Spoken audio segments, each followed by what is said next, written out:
Hi friends, నమస్తే. Welcome to Anu's kitchen. ఈరోజు జీరా రైస్తో పాటు మంచి కాంబినేషన్ టమాటా పప్పు తయారు చేసే విధానం.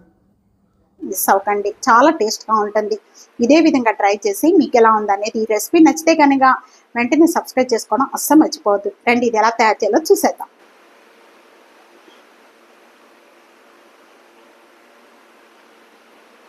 జీరా రైస్ అనేది మనం మామూలుగా రెగ్యులర్ రైస్తో కూడా చేసుకోవచ్చు.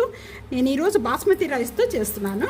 ఒక గ్లాస్ బాస్మతి రైస్ తీసేసుకొని ఒక బౌల్లోకి యాడ్ చేసుకొని 4-5 టైమ్స్ వరకు కూడా బాగా క్లీన్ చేసుకోవాలి. 4 టైమ్స్ బాగా కడిగిన రైస్ అంతా కూడా బాస్మతి రైస్ నేను ఇక్కడ ఈరోజు ఎలక్ట్రికల్ కుక్కర్లో, మామూలుగా మనం కుక్కర్లో కూడా చేసుకోవచ్చు.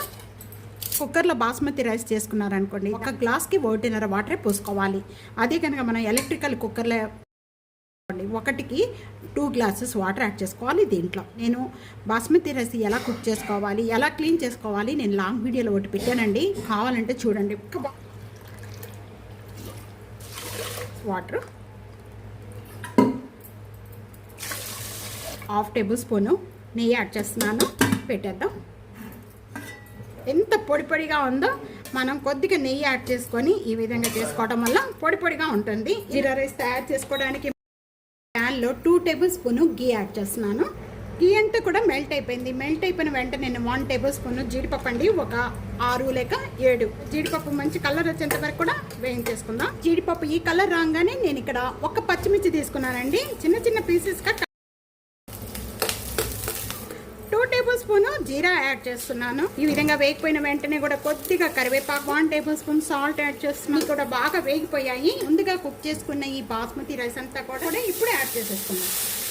రైస్ యాడ్ చేసుకున్న వెంటనే కూడా స్టవ్ బంద్ చేసిన వెంటనే కూడా ఈ జీరా అంతా కూడా బాగా కలుపుకోవాలి. కొద్దిగా కొత్తిమీర ఇది ఒక బౌల్లోకి యాడ్ చేసేస్తున్నాను. జీరా రైస్ రెడీ అయిపోయింది. ఇప్పుడు టమాటా పప్పు ఎలా తయారు చేయాలో చూసేద్దాము. టమాటా పప్పు తయారు చేసుకోవడానికి ఇక్కడ నేను 1 కప్పు కందిపప్పు తీసుకున్నానండి. ఒక 3-4 టైమ్స్ వరకు కూడా బాగా క్లీన్ చేసేసుకోవాలి. ఈ క్లీన్ చేసుకున్న కందిపప్పులో ఇప్పుడు మనం 1 కప్కి 3 కప్స్ అనేది వాటర్ యాడ్ చేసుకోవాలి. సేమ్ ఇక్కడ 3 కప్స్ వాటర్ యాడ్ చేసిన వెంటనే 5 లేక 6 పచ్చిమిర్చి యాడ్ చేసేస్తున్నాను. 1 ఉల్లిపాయ, కొద్దిగా చింతపండు, వెల్లుల్లిపాయ రెబ్బలు ఒక 4 లేక 5, ఒక 3, టేస్ట్కి సరిపడే సాల్ట్, 1/2 టేబుల్ స్పూన్ పసుపు, 1/2 టేబుల్ స్పూను కారం. ఇవన్నీ యాడ్ చేసుకున్న వెంటనే ఒకసారి ఈ విధంగా బాగా కలిపేసుకుందామండి.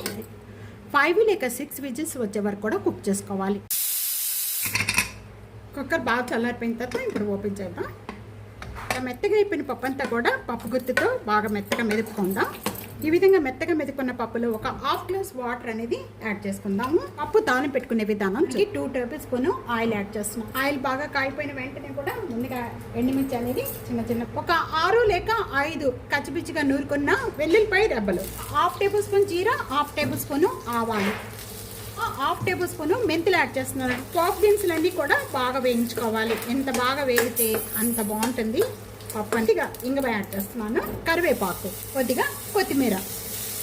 పోపు దినుసులు బాగా వేగిపోయాయి. వేగిపోయిన వెంటనే కూడా మనం ముందుగా మెత్తగా మెదుపుకున్న పప్పు అంతా కూడా దీంట్లో యాడ్ చేసేస్తున్నాం. మూత పెట్టుకోవడం వల్ల ఆ పప్పు తాలింపు అంతా కూడా బయట పోకుండా మంచి స్మెల్ వస్తూ చక్కగా టేస్ట్ అనేది చాలా బాగుంటుంది. ఇప్పుడు ఓపెన్ చేద్దాం. ఇప్పుడు స్టవ్ బంద్ చేసేద్దాం. ఎంత కలర్ఫుల్గా ఉందో టమాటా పప్పు. టమాటా పప్పు రెడీ అయిపోయింది. ఈ రెసిపీ తప్పకుండా ట్రై చేసి మీకు ఎలా ఉందనేది నాకు చేయండి. ఈ రెసిపీ మీకు నచ్చితే కనుక ది అనూస్ కిచెన్ తెలుగుని సబ్స్క్రైబ్ చేసుకోండి, లైక్ చేయండి, షేర్ చేయండి, కామెంట్ చేయండి. Thank you for watching.